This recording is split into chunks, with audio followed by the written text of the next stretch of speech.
Mark oyo akola ne Chosen Becky. So they are a team. Mukunoonya Ronnie Mark n'adde ndowooza anabikkako. Nga bwe yabikkako ku ki? Ne Ronnie Mark yabikkudde bulala. Wabaddeko olugamba munaye mbikkulirako linaasukka. Nga bulijjo anoonya amusunako n'alyoka oloma. Ne bagamba ye omusajja akkonyeeko bukonyooko abaki. Mark yayogedde ebintu naye nti anuno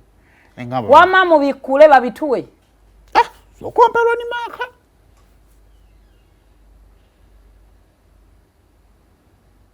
Unalijagala okuyingira mu nsonga zaabwe nengamba bankomewo ogwokubiri. Lwali ddyo. Lwali Becky lwe yali agambye omusajja aleete ekigundi ky'amata. Ndoza kyali kya mitwalo ekifomera kyali kya mitwalo nga 7. Iki kikebe kye bakozesa. Yamukubira n'amugamba nti n'amugamba nfunirayo ekikebe kimu kale. Mitwalo 7. N'akiremerako ne wayita wiiki naddamu paka omwezi. Nenga andaga messages ngolusa azimwereza kubanze nga nkubya screenshot nazimpereza nangamba you see ng'omukulu amugamba tubale tusaba ku formula omukulu n'agiraba n'agibulutika n'agaana n'amala n'atuuka n'akita ne mugamba naye kikyogamba Becky toyinaamu ssente z'amata nanga ebyaddala madde siri bulungi naye ekirala madde njagala kugezesa kulaba oba kale g'amata gasoboka kibyonna bisobola okugaana naye amata gasoboka kale g'amata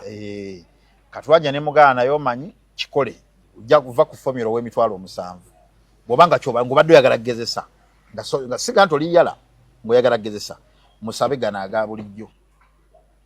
musabe pint jesa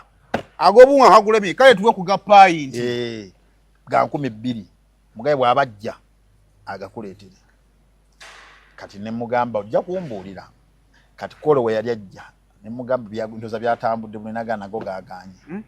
ne mugaa kati omukulu n'aga pint gamulema kitegeeza nti kati otegedde nti obadde tomusaba lwa bwavu ng'obadde oyagala onoonya care eri eya taata gy'obadde oyagala n'aga pint gakoze gatya gaganye n'agamba kuba namubuuzanga naye ate omusajja oŋŋamba amaze emyezi 6 tomulaba tajja waka kyova omusajja yawezangako n'emyezi 6 n'omwaka nga talinnyawo ne mubuuza kuba nasooka kiwakanya nze paka omwana we yandaganga screenshot kubanze gambe nali ngambi wakanya paka nga kubya screenshot n'agikuweereza nagayogerako naye leero nomugamba mpereza ogenda okukeberanga basemba okwogera nga amulaga twasemba okwogera 7 months ago ate nga 7 months nga mugamba so now you have gone 7 months without coming okundabako wadde okulaba ng'okiraba muki mu messages oluusi n'oli naddamu ono na oluusi n'aziyigino walinga kati nga nze abinkubira n'angamba nfa obulumi yogerako n'omusajja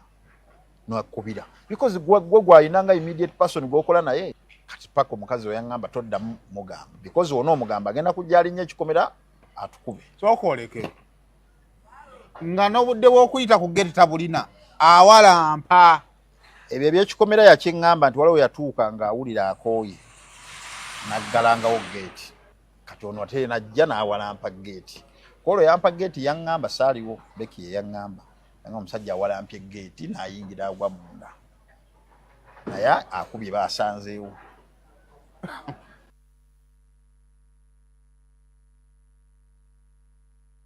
buli alina relationship ye giwujje alinnye geti najja n'akuba baasanzeewo baali balina kye bamukoze kati waliwo emboozi yadde etambula nti yasanga Chosen Becky n'omusajja ti lwawalampa geti oyo photographer gwatugamba nti yebba wa Chosen Becky gwaleeta yamusanga yeebase mu ntebe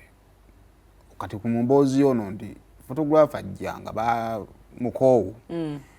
yakubye ebifaananyi kati bino abakazi byemwekunya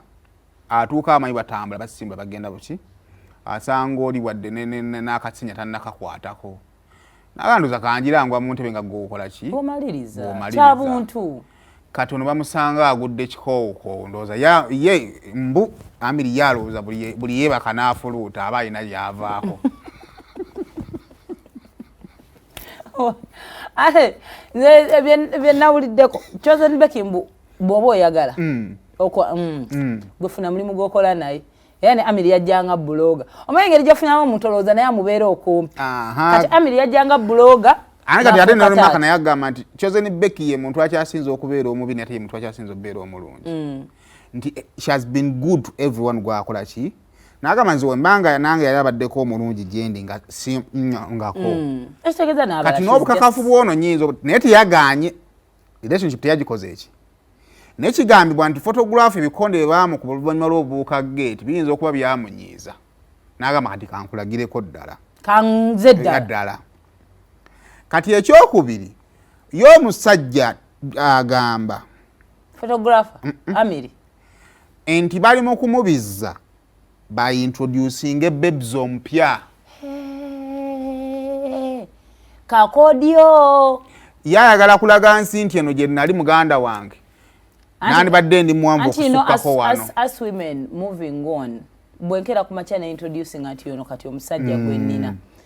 ofukira omalaya gwe omusajja kati olina oleka eri nga buli omu akusaasira aliokangana akavinda tayagala kuleka eno nga lwejjinja eritakyusiddwa kati kyagezaako mbu okukola ayagala kubijjisa eno alyoka aleete ono omupya nga ffenna tugamba bambi kiswiti kubanga Yamiri agamba nti nze kati kyensinga okukola mu bulamu obw'ensi eno kumanya mukyere ki ogujja amangu kaiso gufumbibwa gutya baguloza batya nze kyozimbe kisimuliiko ekibuuzo lwaki aba akola vidiyo n'akola ki n'anteekamu so kakati ebyo nno bye biriwo ku mukwano ogwo tetumanyi tugenda kugukolera abantu badde bagulinamu essuubi lingi nga abasajja abantu bamwagala era buli ekiri mu comment section bannanga abasajja abalungi